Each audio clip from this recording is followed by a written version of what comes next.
Salut à tous, c'est Otakult. On se retrouve pour le classement ainsi que toute l'actualité du Weekly Shonen Jump numéro 19. Une semaine assez légère en termes d'actualité, si ce n'est les débuts de certains animes que l'on attendait tant.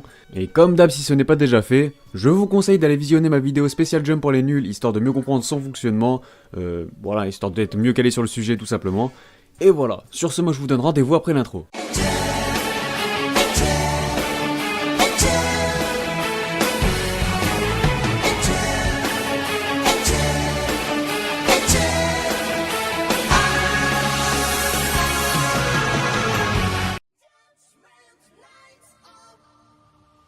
On commence avec la partie en classement.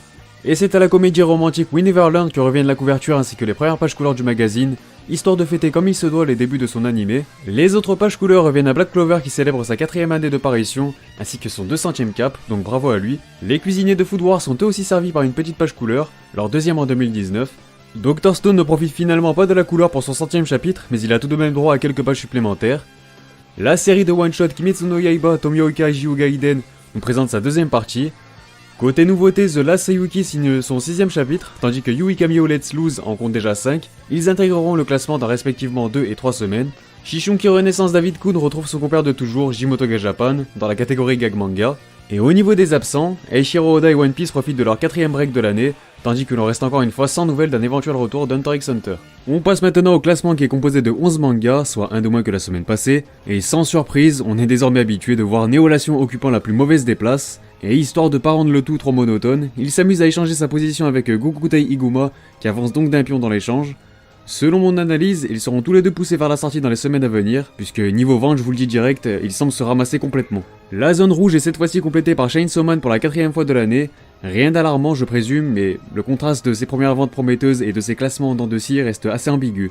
Un cran au-dessus, on peut constater qu'Agtage se contente de se maintenir à la 8ème position du top et continue donc son aventure dans le bas du tableau. 7ème rang pour My Hero Academia qui prend un petit coup sur la nuque suite à son déclin de 3 étages. Les nouvelles sont toujours ouvertes pour le Eishi Yuna de la Pension Yuragi, puisque l'on peut constater qu'il se paye le luxe d'avancer d'une case et donc jusqu'à la 6ème place. De son côté, Inomaru Sumo poursuit également sa dynamique positive en gardant l'entrée du top 5. Et ça va de mieux en mieux pour Jujutsu Kaisen aussi, puisque le rookie regagne enfin le haut du tableau après avoir remonté 2 étages qui le hissent au pied du podium.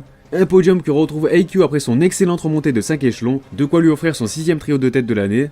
Les évadés de The Promised Neverland ajoutent un nouveau podium à leur compteur qui en affiche déjà un total de 10. Même si cette semaine il cède une place et est donc contraint de laisser son trône à Kimetsu no Yaiba, qui effectue un retour dans le top tel un prince emparant de la couronne, il signe quant à lui son 9ème podium, dont son 5ème top 1 de l'année. Et on continue avec les informations concernant le jump numéro 20.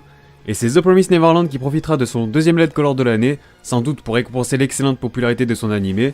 2 autres mangas seront récompensés de leur bonne forme par une page couleur, à savoir Inomaru Sumo et Yuna de la Pension Yuragi, sans oublier Agtage, même si en ce moment, c'est vrai que ces classements sont un peu moins réjouissants. Passons à la rubrique actualité qui est, comme je le disais en intro de vidéo, assez peu chargée en termes d'actu cette semaine, mais on va tout d'abord commencer par l'actu anime comme toujours, et donc par quelques piqûres de rappel, puisqu'en effet l'anime de Kimetsu no Yaiba a enfin débuté hier soir.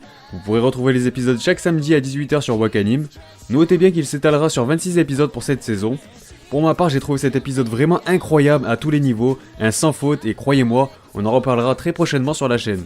Qui plus est, l'anime de We Never Learn a lui aussi effectué ses grands débuts hier soir, également disponible sur Wakanim tous les samedis à partir de 19h. Je ne l'ai pas encore visionné, mais tout comme Kibetsu, n'hésitez pas à me faire part de vos premiers retours. Quelques nouvelles de l'anime de Jimotoga Japan à vous partager, puisque l'on apprend que ce dernier débutera le 8 avril, soit dès demain lundi. L'ending sera interprété par Akira Kushida, je vous mettrai son CV dans la description, mais on lui donne notamment ça.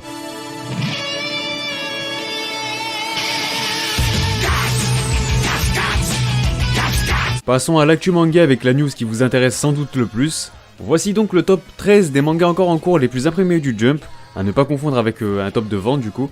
Et on retrouve donc Agtage à la 13ème position avec 800 000 impressions pour 5 volumes au Japon, suivi de Jujutsu Kaisen et ses 1,1 million d'impressions en 5 tomes en incluant son prologue. 11ème rang pour We Never Learn et ses 2 millions d'impressions pour ses 11 volumes. Je précise aussi qu'on n'a pas de chiffres plus précis. Les 7 tomes de Boruto ont été imprimés un peu plus de 2 millions de fois, ce qui lui vaut le top 10. Yuna de la Pension Yuragi a atteint la barre des 3 millions avec 15 volumes. La 9ème place lui revient donc. Il est devancé par Kimetsu no Yaiba et ses 15 volumes à la 8ème position, qui compte un tirage de 4,5 millions au Japon.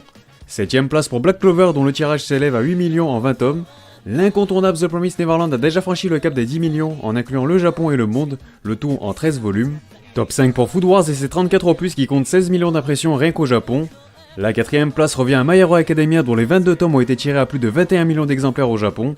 Le podium est composé de Haikyuu et ses 37 volumes pour un tirage total de 34 millions. Dans une autre galaxie, on retrouve Hunter x Hunter et ses 36 tomes, à la seconde position suite à ses 72 millions d'impressions, c'est énorme. Et enfin dans une autre dimension, à des années-lumière de tout le monde, c'est bien évidemment One Piece et ses 92 tomes qui ont été tirés à 445 millions d'exemplaires dans le monde. Voilà, rien qu'en le disant, tu sens l'écart. Je précise aussi qu'on n'a pas de chiffres précis et officiels pour Dr Stone et Inomaru Sumo, donc inutile de me poser la question dans les commentaires. Sinon, on en sait un peu plus sur le fameux projet de Tite Kubo qui nous avait été teasé la semaine passée. Il s'agit tout simplement d'un poster réalisé pour le jeu vidéo Project Sakura Wars, pour lequel il est le character designer principal. Nouveau changement d'éditeur pour One Piece puisque Naito laisse sa place à Takana qui devient donc le 10ème éditeur d'Eiichiro Oda sur la série. Ces derniers nous ont d'ailleurs confié et témoigné qu'il était très difficile de bosser sur un manga comme One Piece, tant le manga est déjà super populaire et que le génie d'Oda ne cesse de les surprendre. Petite anecdote sympa à vous partager également puisque Gosho Aoyama, l'auteur du culte détective Conan, a fait part de son envie d'atteindre le cap du 100ème tome en même temps que son collègue Eiichiro Oda. Comme il le dit dans le magazine Da Vinci, il espère même avoir l'occasion de le rencontrer un jour pour avoir une discussion avec lui. Voilà, c'était l'info classe de la semaine. Petite news également pour Kimetsu no Yaiba, puisque pour fêter la sortie de l'anime, un Yonkoma sortira chaque dimanche, parodiant les événements de chaque épisode de l'anime. Donc voilà, ça va être assez marrant. A noter l'apparition de Hagtesh dans le 7ème numéro du magazine Weekly Shupur Issue.